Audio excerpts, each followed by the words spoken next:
this is awesome. Really want to get in here and Yeah. check this thing out. It's amazing. Like, people want to talk more about how the interface is and what can they look forward to. I actually have people that are Bronco owners, but they pre-ordered this and they were super excited. They're like, we want to see it. So having this opportunity to be in here and check everything out, like it's really awesome. So Bring together physical controls and digital interaction. We have seen this in the past not really working well. We want to do a much better job here, and I think we really have something working and unique where I believe that people are going to love this. We have hardware controls for quick adjustments, so you have really like the tactility of what you really like on this old and traditional cars. So we're like really honoring the heritage of Scout, bring this back or keep it here and interpreting this in a new way.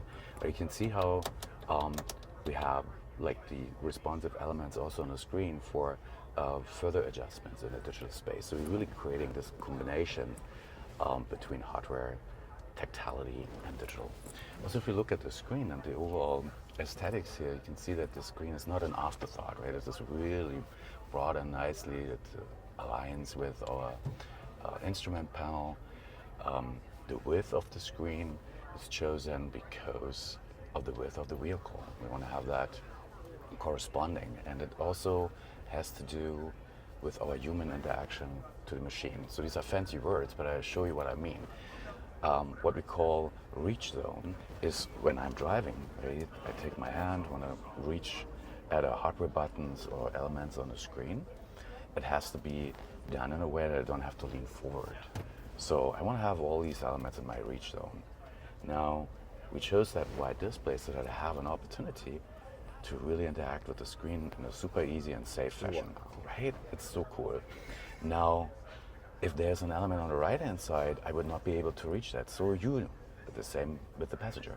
What I can do, if I want you to become the DJ, I can just swipe that thing over, and you can become the DJ, and I'm the navigator, right? I open that menu, I could go here in my navigation, and I can see how this is really nicely integrated here. I can either choose a existing location, or I can search, and now you can see how quickly the map responds, how this whole thing really runs so smoothly. And how beautiful the whole layout is. It's phenomenal. Like, I don't think the camera's capturing out how great this looks just overall. It's Thank you. really clean because it blends in overall with the whole aesthetic as well. That's correct, yeah. So let's talk about this, Yes. right? That really extends we call it the color and trim story of our interior. You can see how we have little orange lines. The material is chosen very purposeful.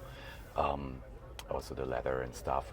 We're extending the story in the digital experience. You see how this corresponds. We chose this deep dark blue because it's a reminder of night sky exploration, connection to the land. That's very important to us, that we're building that relationship, the connection between you, the vehicle, and the land. That's what we really want to get across.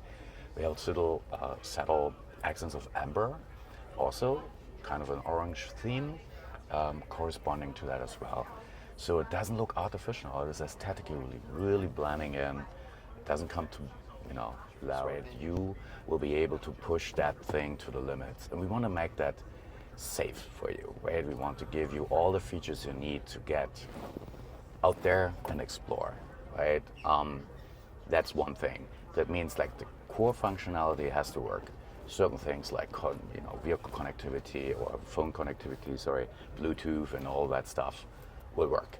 Smooth interactions on the screen so that you can safely interact with that while driving. Done, check.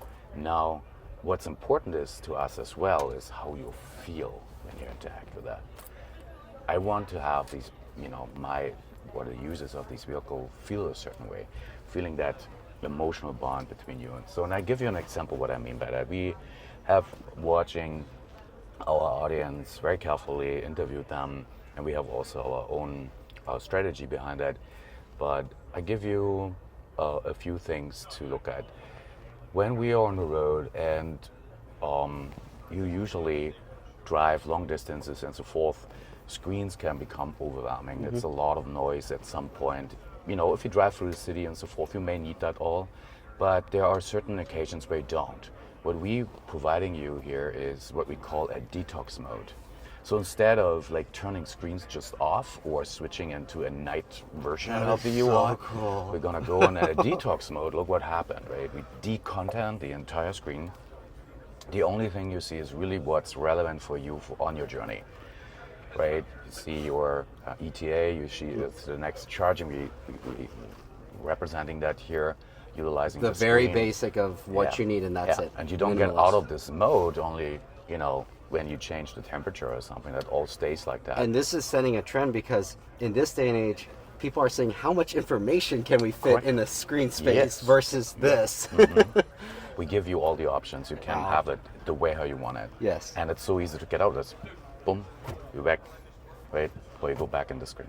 So that is, I think, a new way to do these, and provide these experience to our users.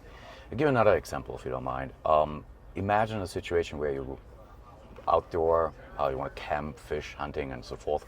What we have is a little mode called outdoor mode.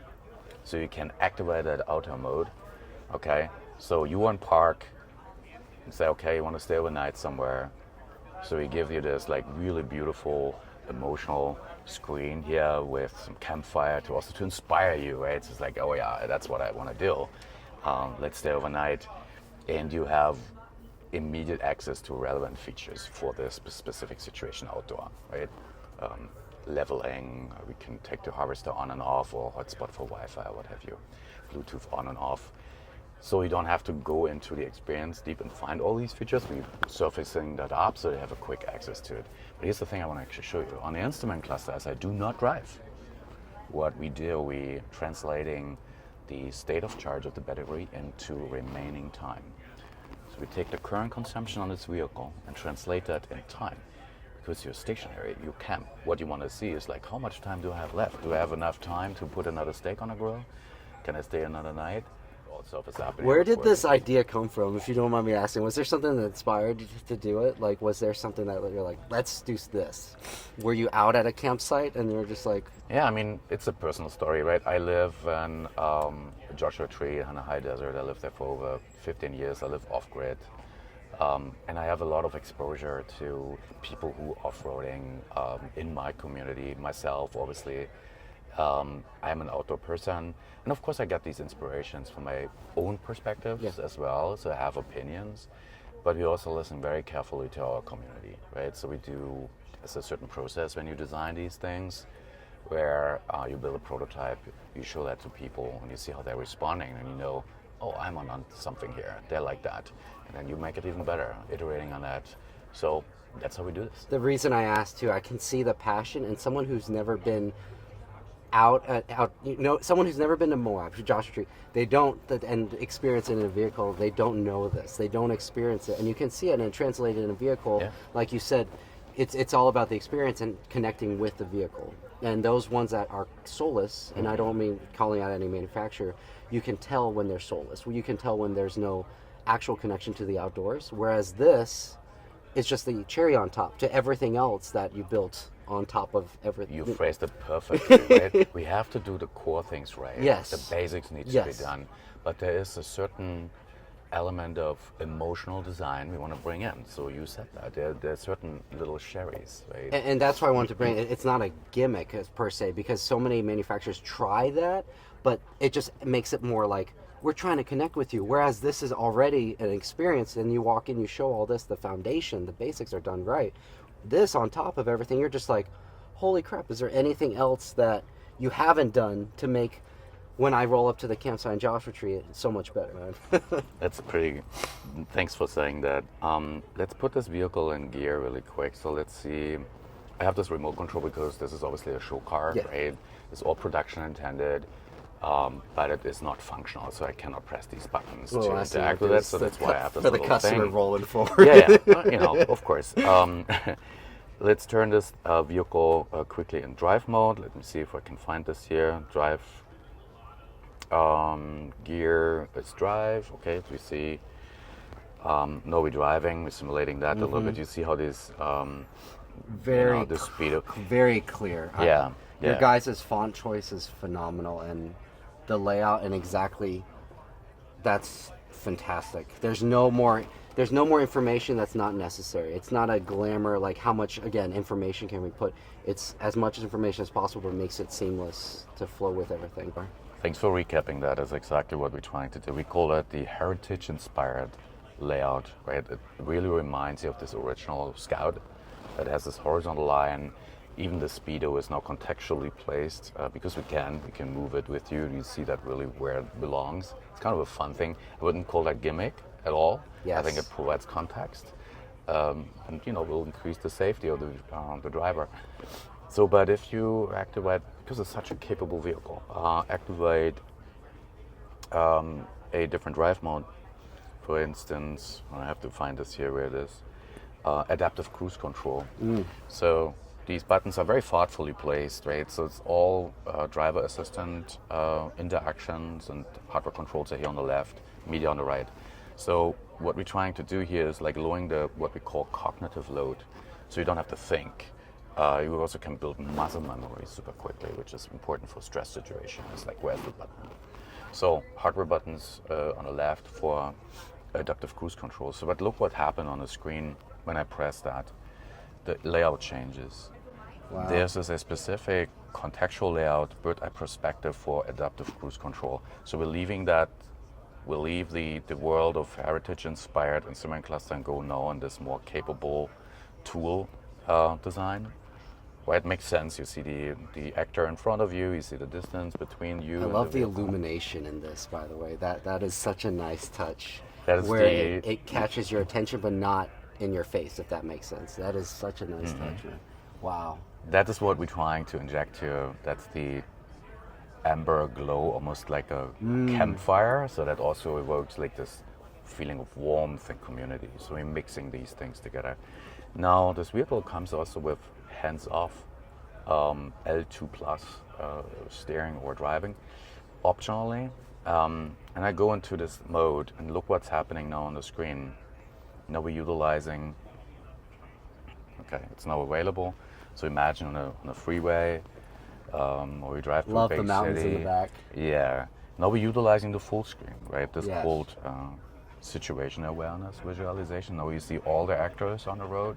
That will build confidence into the system because you see what the sensors are able to see, and you can now take your hands from the steering wheel. But I don't want to provide that look and feel while you're manually driving. To your point, you don't need that when you drive through the mountains, right? But when you're getting there to the campsite, when you're getting to the off-road trail, you can relax and you have that experience in that way. Let's go off-roading. What do you think?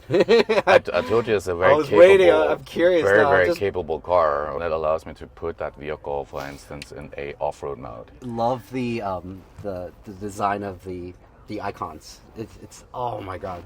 So now this entire look and feel switched, right? That's a tool. That's such a You have the capable, picture roll right up top. Right. That is So it activates optionally the front bumper camera. So you can turn it off if it's too much for you. But if you off-road, you wanna see what's right in front of you, right? But we also want to see what's underneath the vehicle. So it takes a little bit to fire up. It's a prototype. So the real feature. no way. You're gonna see obviously the underbody cameras, forward-facing, backward-facing. You will be able to tap on any of those tiles and they come up full screen. If you want to have a cool and good understanding about where your tires are on the track, you're going to see that here. So that is what we call our off-road package, optionally to this vehicle. Underbody camera, activating front bumper camera, and it will turn off at like 80 miles an hour or something like that to keep that safe and not distracting, but that's meant for off-roading. The map is also tailored differently, different look and feel now. You can see how this really still matches with everything here on our color and trim. I love the topographical look and just the feel and the vibe. It just looks so clean, especially combined with the camera. Right. Camera there, but I mean, I could be on a fire road or just wheeling off somewhere. Perfect. And it just blends seamlessly where it's not taking away from the experience, but at the same time you're safe. You know where you're going. And then also you have all the tools necessary for off-roading, which I don't think people understand how vital that is, where all those tools come into place. Also, I'm an avid off-roader. I've been doing it for a long time. I can see the passion project behind this, man. I can see the love into this side of it. I don't think people see. I'm glad we can show this firsthand, but this is something that you see in other manufacturers. I won't call them out, but took it to the next level. Where it's something you're like, oh, I wish it had this better, or that screen better. Where some manufacturers, they have the off-road cameras, but sometimes I'm like, I wish I could see it there, so I'm not like doing this half the time. Does that make sense? Absolutely, it does totally make sense, Yes. right? I want to have that in my field of view. I'm driving here. I don't want to look over and activate. I think it's like a camera here. If I have the opportunity and see the camera stream when I park, why do I not offer that also when I off-road? Yes. It is already there. There's no really a new thing. It's just applied differently.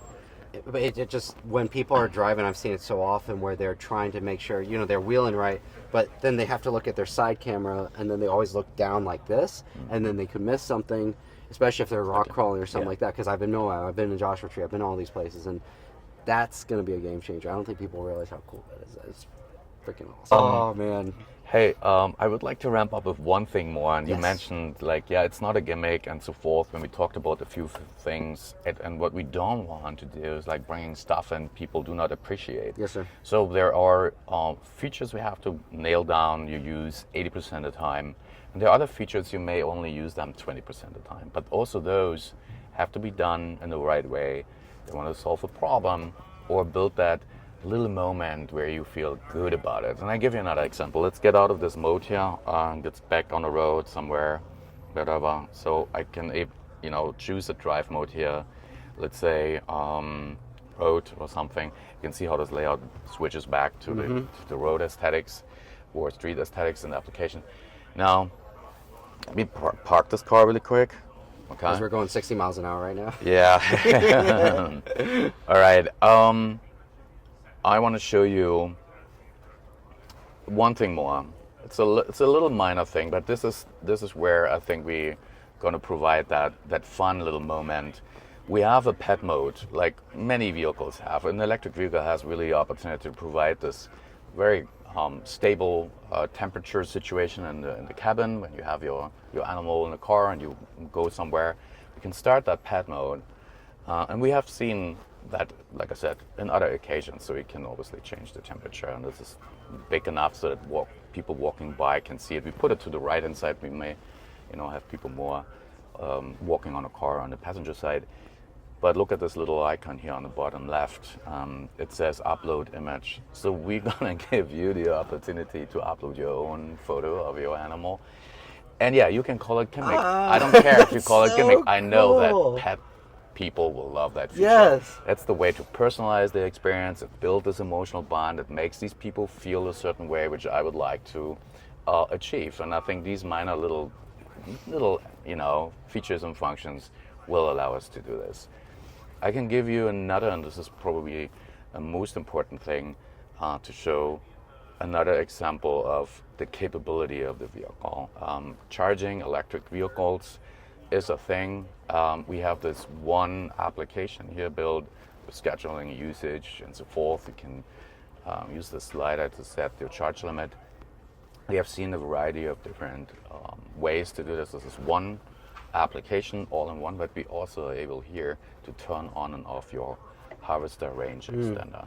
The harvester range extender is an option for this vehicle. It's a little engine charging the battery, and that will bring the range of this vehicle up to 500 miles. So I think that's a very, very interesting feature and capability of this vehicle I would like to highlight here. And that's with the fuel, correct? That's Exactly. why we have a fuel tank in the back. Exactly. I remember hearing them talking about It's that. a little tank in there. And again, it is meant to extend the range of the electric powertrain. The vehicle is not running on that little engine. It is 500 always running miles. on this very, very powerful EV powertrain. But the generator is meant to charge the vehicle either in park situations or while driving. I did want to add, guys, too, you can see some of the reflections on here, but in person, this doesn't have glare. I mean, it's a little sunny out, the sun's coming out, but honestly, the glare is not, it's hard to tell on camera because people always ask that. Oh, Yeah. is the screens will have glare on it? there's no problem at all. I'm fine with looking at this 100%. And you guys did a really great job as far as it's the overall look and feel of everything. Man, I want one. I bet you guys want one too. Me too. So many Me people. too. Let's do it. Well, would you get this version or the truck that's over there? Well, okay, now you're asking me personally. Yeah. What I would like to do is I would take this vehicle, but with a bench version. Yes. And I would probably go with the color trim of that vehicle, the exterior. That would be my personal preference, yes. Love it. Thank you so much, man. I really appreciate the opportunity and appreciate you guys watching. Take care.